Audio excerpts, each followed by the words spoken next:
সোনা যে লাবণ্য সেনগুপ্তর বংশধর তার প্রমাণ দিল সোনা। রুডি মারতে গেলে সোনা রুডির হাত থেকে বেল্ট খুলে সপাটে মারতে থাকে রুডিকে। দীপা রূপার বিয়ের জন্য কিছু গয়না বের করলে রূপা অন্যমনস্ক হয়ে থাকে। তখন দীপা বলে, রূপা এদিকে আয়, এই গয়নাগুলো তুই দেখ। তখন রূপা বলে, মা এইসবের কিছু দরকার নেই, আমার সোনাকে নিয়ে ভীষণ চিন্তা হচ্ছে, সোনার হাতে হয়তো অনেক টাইম কম।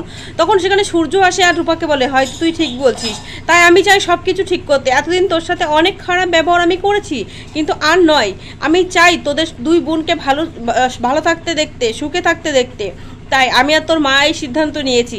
কিন্তু দীপা, আমি একটা কথা ভাবছি, আমার এত বছরের ডাক্তারি অভিজ্ঞতা থেকে আমি এটাই স্পষ্ট বুঝতে পারছি যে সোনা মিথ্যে কথা বলছে। সোনা ইজ নট প্রেগনেন্ট, আমি ওকে দেখেই বুঝতে পেরেছি সেটা। দীপা বলে, এটা ঠিকই ডাক্তারবাবু, তবে সোনা কিছু একটা লোকাচ্ছে যেটা আমাদেরকে জানতে হবে। সোনা ভীষণ ঘাবড়ে আছে, ভয় পেয়ে আছে, ওর এই ভয় থেকে আমাদেরকেই বের করতে হবে। রূপা বলে, মা আমরা সবাই মিলে হিংসুকুটিকে বাঁচাবো। ওদিকে দেখা যায় রুডি মদ খেয়ে সোনার ঘরে ঢোকে আর সোনাকে বলে, শেষ করে দেবো তোকে, একদম শেষ করে দেবো, সবকিছু তছনছ করে দেবো। সোনা সেই মুহূর্তে রুডিকে জিজ্ঞাসা করে, আচ্ছা রুডি, তুমি কি আমাকে একটুও ভালোবাসো না? তখন রুডি বলে, হ্যাঁ বাসি তো। তখন সোনা বলে, তুমি আমাকে এই যে সোনা মোনা বলে ডাকো, এগুলো শুধু কি তোমাদের কাজ সিদ্ধি লাভ করার জন্য, নাকি তুমি ভালোবেসে আমাকে ডাকো? রুডি বলে, হ্যাঁ অবশ্যই ভালোবাসি। তখন রুডি উঠে বসে আর সোনা জিজ্ঞাসা করে যে, তোমার দাদা কৃষ্ণের মতো করে কি, কৃষ্ণ যেমন রূপাকে ভালোবাসে ঠিক তেমন করে কি তুমি আমাকে ভালোবাসো?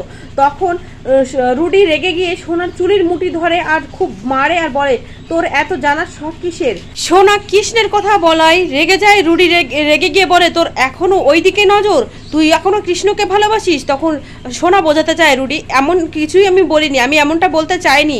তখন রেগে যায় রুডি আর বলে, তোর বোন বিয়ে করে এবারে আসবে বলে তোর এত সাহস বেড়েছে, দাঁড়া তোর সাহসটা আমি এক্ষুনি কমিয়ে দিচ্ছি। এই বলে রুডি কোমর থেকে বেল্ট খুলে সোনাকে মারতে যাবে। সোনা বলে, রুডি আমাকে মারবে না, আমার কিন্তু লেগে যাবে, বাচ্চার ক্ষতি হবে।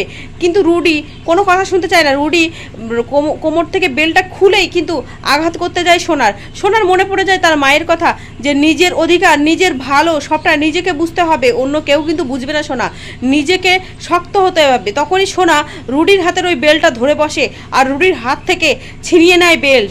তারপরে দেখা যায় রুডিকে ধাক্কা দিয়ে ফেলে দেয় খাটের উপরে। সোনা ভীষণ রেগে যায় আর রুডিকে বলে, আজ অব্দি এরকম ভাবে আমার সাথে কথা বলার সাহস কেউ দেখায়নি, আর তুই করে আমার সাথে কথা বলছো, আর তোমার এত বড় সাহস? এই বলে বেল্ট দিয়ে আচ্ছা ধোলাই দেয় রুডিকে। দেখা যায় সূর্যদীপা সোনাকে বাঁচানো নিয়ে কথা বলতে থাকলে সেখানে জয় আর উর্মি আসে, আর জয় উর্মি সবটা শুনে নেয় আর বলে, কি বলছিস দাদাই, সোনার বিপদ, সোনাকে আমরা বাঁচাতে পারবো না? আমরা সবাই আছি তো, আমরা সবাই মিলে সোনাকে বাঁচাবো। তখন উর্মি বলে, দিদি তুই কি কোনো ভুল করছিস না তো?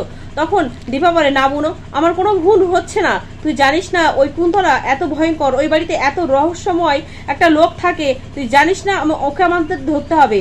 আর তোকে একটা কাজ করতে হবে, সেটা হচ্ছে কুন্তলা দেবী এ বাড়িতে বিয়েতে আসতে চাইবে না, তোকে আর বাবাকে গিয়ে ওনাকে আনতে হবে, তাহলে ওই বাড়ির পথটা ক্লিয়ার হবে আর আমি সেখানে একা যেতে পারবো। ডাক্তারবাবু অত সূর্য বলে, না দীপা, তোমাকে এভাবে আমি একা ছাড়তে পারি না, তোমার সাথে আমি যাব।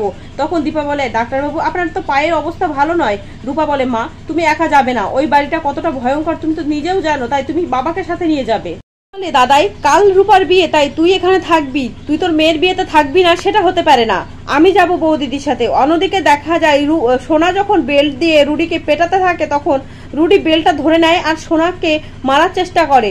এক পর্যায়ে দেখা যায় বেল্ট ছাড়াতেই সোনাকে ধাক্কা দিয়ে ফেলে দেয়, আর ঠিক তখনই কৃষ্ণ আসে আর সোনাকে ধরে নেয়।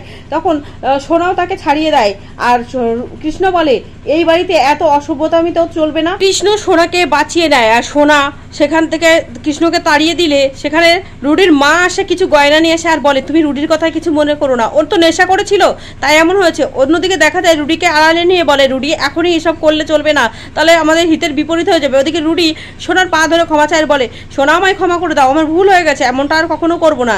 অন্যদিকে দেখা যায় কুন্তলা এক বাক্স গয়না নিয়ে এসে সোনাকে বলে, এই গয়নাগুলো আমাদের এই বংশের গয়না, তাই তোমাকে এগুলো সব দিতে চাই বলে সোনাকে ড্রেসিং টেবিলের সামনে বসায়, আয়নার সামনে বসিয়ে সেই মালাগুলো সুন্দর করে গলায় পরিয়ে দিয়ে পিছন থেকে দেখা যায় মালা ধরে সোনার গলাটা টেনে ধরে এবং সোনার শ্বাস আটকানোর চেষ্টা করে। সোনাকে বলছে, সোনা তুমি হাঁসফাঁস করছো, এইভাবেই কিন্তু তোমাকে শেষ করে দেবো, আমাদের কথা শুনে যদি না চলো তোমাকে এইভাবে প্রাণে মেরে দেবো।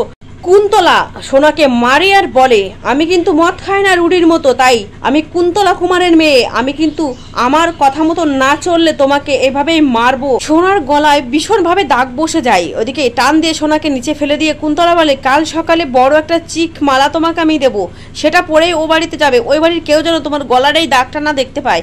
এই বলে কুন্তলা সেখান থেকে চলে গেলে জোরে চিৎকার করে মা বলে কান্না করতে থাকে সোনা। হঠাৎই দেখা যায় দীপা সূচ নিয়ে কোনো কিছু সেলাই করছিল, তখন তার অন্যমনস্কতা থাকার কারণে হাতে সূচ ঢুকে রক্ত বের হয়। দীপা বলে, এটা আবার কোন অমঙ্গলের ইঙ্গিত ঠাকুর, আমার সোনা মা কি ভালো আছে? যেভাবে গলায় ফাঁস আটকে মারার চেষ্টা করেছে সোনার, তখন জল পিপাসা পায়। সোনা জল খাওয়ার জন্য হাত বাড়িয়ে দেখে জগে একটুও জল নেই। তার সেই জগের জারটা নিয়ে সোনা বাইরে যায় জল আনতে। জল এনে আসার সময় দেখা যায় কুন্তলা তার ওই সেই গুরুদেবের ঘরের বাইরের থেকে আওয়াজ পাওয়া যায়। কুন্তলা বলছে, এই দই খই চিড়ের মধ্যেই কিন্তু যা মেশানোর মেশানো আছে, এই দধিমঙ্গলেই কৃষ্ণকে শেষ করতে হবে। একথা শুনে সোনা অবাক হয়ে যায়। সোনা সবটা জানতে পেরে কৃষ্ণকে কি বাঁচাবে, সেটাই জানতে হলে আমার চ্যানেলটি সাবস্ক্রাইব করে আমার পাশে থেকো। ধন্যবাদ।